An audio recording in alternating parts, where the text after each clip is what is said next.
What's up, everybody? Tyson Roush, Let's Talk Jets Radio. Hope everybody is well. Hope everybody is safe. The draft has come and gone. It is so crazy how quickly it goes. There's all this build-up, all this anticipation, and before you know it, it's done. So we want to thank everybody that's been joining us on the live streams, the call-in show, everybody's been buying the shirts. The support is ridiculously overwhelming, so we definitely appreciate it. Looking back at the draft, I'll tell you this right now. I'm not a draft analyst. I'm not an expert. And a good portion of these guys I've never personally watched. I watch some, obviously I watch what everybody else watches on YouTube. You read a lot of the analysts. I try to look at a lot more of the national analysts and the guys that are more local to the guys that are drafted. So you look at where the Jets are. And obviously, Zach Wilson is the highlight of the draft class. And it was a collaborative effort to get him. The Jets didn't rush to judgment. They had the entire coaching staff evaluated, all the scouts, the front office, and they felt very comfortable with them. And then when you ask specific questions about what their thought process, very good explanations. The reference to Steve McNair is interesting, where you got the small school guy.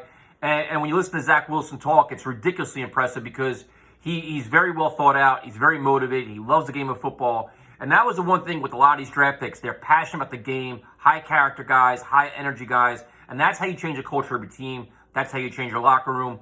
For me, I still would want to have a veteran quarterback added to the mix. It would be Nick Foles for me over a Brian Hoyer or Nick Mullins. I understand Nick Mullins will be cheaper and knows the offense. I just think Nick Foles is better. The money doesn't matter to me. I want to have having a proven quarterback that's been to the Super Bowl in the locker room or in that meeting room has a lot of value. If it's $5 million, it doesn't really bother me. The running back room, they add Michael Carter. They have explosive player, dynamic player, and the group as a whole is good. A lot of moving parts. Guys can catch the ball at the backfield. You have some speed. You have some power. It's good. It's a good problem to have. Obviously they're not going to all stay. So a dynamic guy to add to the mix. Sorry, I can't talk. The wide receiver position is fascinating, man. This is arguably the most talented group that they've had in a long time. Obviously, you add Corey Davis. You already had Jamison Crowder. Enormous expectations for Denzel Mims year two. Then you add Elijah Moore. Very fast, explosive. And again, in this offense, the goal is to get these guys the ball in space and let them get yards after the catch. So, again, dynamic, much improved, much upgraded. You got Keelan Cole, too. I don't think anything happens with Jamison Crowder. I mean, to cut him now would kind of be like a douchey move. So if you look at going into, as of now, the offense, you have, quarterback is going to be improved, hopefully. Then you have running back upgrade, wide receiver upgrade. Tight end is pretty much the same. I mean, I know they added Tyler Croft and some other guys, but I think maybe the hope is that Chris Herndon can do some things in this offense. That would be great. To me, the draft, this is where it gets interesting, is the offensive line. Now, going into this, most of us said get at least 2 linemen, get a center, get this. And as of this video, they only got 1. And now, I understand Vera Tucker is arguably the best guard prospect in the draft. The Jets trade up to get him, and that's phenomenal. But after that, to me, if I'm being completely honest, I'm a little disappointed they didn't draft somebody else. They had some opportunities, and they went a different direction. Now, does that mean they have a lot of confidence in McGovern? Do they have a lot of confidence in Van Roten? Do they have a lot of confidence in Cameron Clark, who didn't even play last year? So they have other guys on the roster. They could still make free agent moves after this. But to me, it was fascinating. That was the only guy they drafted. But we'll see. Listen, at this point, I like the way Joe Douglas approached things. He went for best value. The Jets kept talking about guys that kept falling to them. A lot of people said they got 3 guys in their top 25, which is phenomenal. So we'll see. On defense, I'm going to be completely transparent with you guys. I don't know a lot about these guys that were drafted. What you do know is that you have a lot of very versatile players that can play safety, linebacker, a lot of speed, a lot of range, a lot of athleticism. That pays dividends in terms of getting after the quarterback. That pays dividends in special teams, which you definitely need. So adding more athletes, you have some safeties. The Jets did say they want to extend Marcus May, which is phenomenal. But, the Jets, for years, as long as I've been remember, they've always lacked speed on defense. Sideline to sideline, get after it. They didn't have a lot. And now, in the cornerback position is a ridiculous amount of competition now.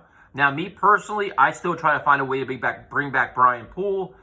I don't think Richard Sherman wants to come here. Steven Nelson's out there, but I'd still bring in a veteran corner. Joe Douglas talked about, once the draft is over, evaluating position groups that would need a veteran or need more experience there. I think the cornerback position is one of them. You have Bless Austin, Guidry, Jackson, Bryce Hall, a lot of inexperience. Now, you can say that their front seven could generate a lot of pressure that could hide them or play more zone, which is fine. But having a veteran leader, a mentor in the back, other than Marcus May, I think would help. And year two of Ashton Davis could help as well. But on defense, I know they added another inside lineman, defensive tackle. I can't talk. I have more confidence in Rob Saleh and his scheme, so I'm not overly concerned there. To me, I'm most fascinated with the offense. And to me, it's like, I think the Jets, their approach and the passion they're bringing to the table and the well-thought-out process. And it's so reassuring to see Joe Douglas and Rob Saleh on the same page. There's so much symmetry. And to see the passion of Rob Saleh, man. Like, every video they put out, like, you want to just start tackling things. It's so awesome. And you see how he's so authentic, he's so passionate, he's so prideful that the players are all going to buy in. Like, I bought in. Like, you could see, like, he's going to command the room. They're going to respect him. They're going to want to play hard for him. So the defense, I think they have a lot of moving parts. You know, they added Carl Lawson. They added other players. You have Vinny Curry. I think the pass rush will be good, and that can hide a lot of things. So you have some faith there. To me, it's going to come back to the offense. They add the playmakers that you want. Now it's the offensive line. Will they make some tweaks? Will they sign some other guys? And see how it all works together. But right now, as a Jets fan, I am so friggin' excited. I mean, obviously, they can sign some undrafted free agents.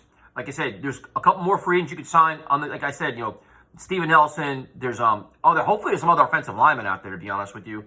Or Cameron Clark is that good. So it's a lot. It's exciting. We'll be live tonight if you're watching this, whatever time this is. Or, and then we'll be live Monday night. We'll be live Tuesday night. And we appreciate it. It's exciting. Embrace it. And that's it. Talk to you later.